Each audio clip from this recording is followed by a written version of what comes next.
एक बार श्री वल्लभाचार्य जी ब्रजमंडल आए। अब वल्लभाचार्य जी ठाकुर जी के खूब अनन्य भक्त थे। अनन्य यानी कि जो किसी एक की उपासना करता है, किसी एक इष्ट को अपने हृदय में बसा कर रखता है। अब जितने भी वल्लभाचार्य जी के शिष्य थे वो सब सम्मुख से दूर दूर हटाए सबको। अरे वल्लभाचार्य जी आ रहे हैं, मार्ग खाली करो। तभी एक ब्रजवासी खेत में बैठा था। जैसे उसने सुना अरे कौन आ रहा है, निकलकर बाहर आया। बोले अरे ये कौन है वल्लभाचार्य जी?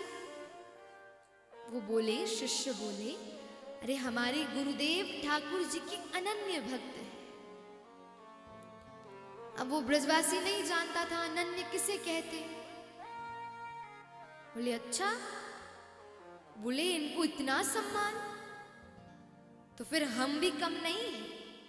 बोले अरे ये यदि अनन्य भक्त हैं तो हम फनन्य भक्त हैं।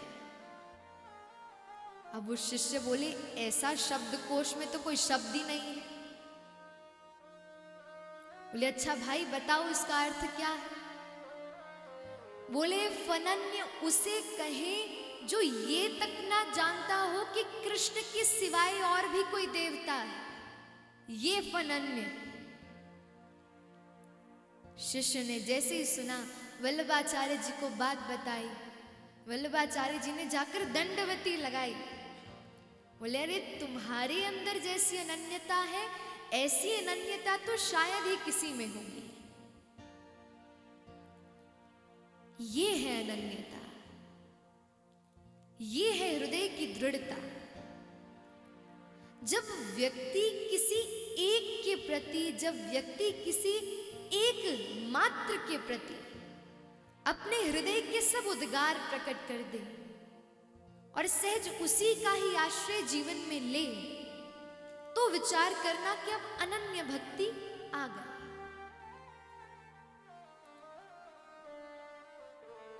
लेकिन स्थिति क्या बनी ब्रजवासियों की? ठाकुर जी से प्रेम तो करते हैं, लेकिन अंत तो गत्वा आकर इंद्र का पूजन करते हैं। और ठाकुर जी को यह कदापि प्रिय नहीं लगता कि अरे मैं जब तुम्हारे संग विद्यमान हूं, तुम्हारी प्रत्येक क्रिया में तुम्हारे संग रहता हूं, तो तुम्हें किसी अन्यत्र का आश्रय लेने की क्या आवश्यकता? ऐसा विचार कर तब ठाकुर जी ने ये गोवर्धन पूजा का समस्त वृत्तांत प्रारंभ किया।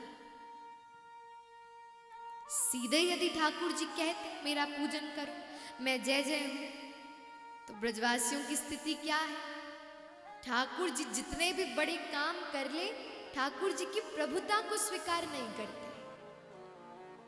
तो घुमा फिरा कर ठाकुर जी ने गिरिराज जी का पूजन करवाया, और वो गिरिराज जी का भी पूजन अपने भाव से करवाया।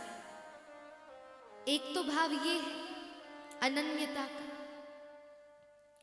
और दूसरा भाव बोले जब ब्रजवासी ठाकुर जी के साथ खेलते थे तो कैसे खेलते थे?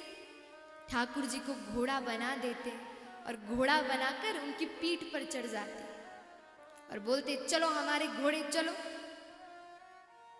ठाकुर जी की दृष्टि में ये सब अपराध नहीं है, लेकिन भगवान है और भगवान के कुछ नियम होते हैं, कुछ पवित्रता होती है, कुछ श्रेष्ठता होती है। तो देवताओं की दृष्टि में ये सब अपराध होता है। अब ठाकुर जी विचार करने लगे मैं तो इन्हें दंड नहीं दूंगा, लेकिन देवताओं की लिस्ट में तो ये एक अपराध है, एक दंड है। ऐसा विचार कर इस दंड से बचने के लिए ठाकुर जी ने अपना पूजन करवाया, ताकि इन ब्रजवासियों को किसी प्रकार का दंड न सहना पड़े।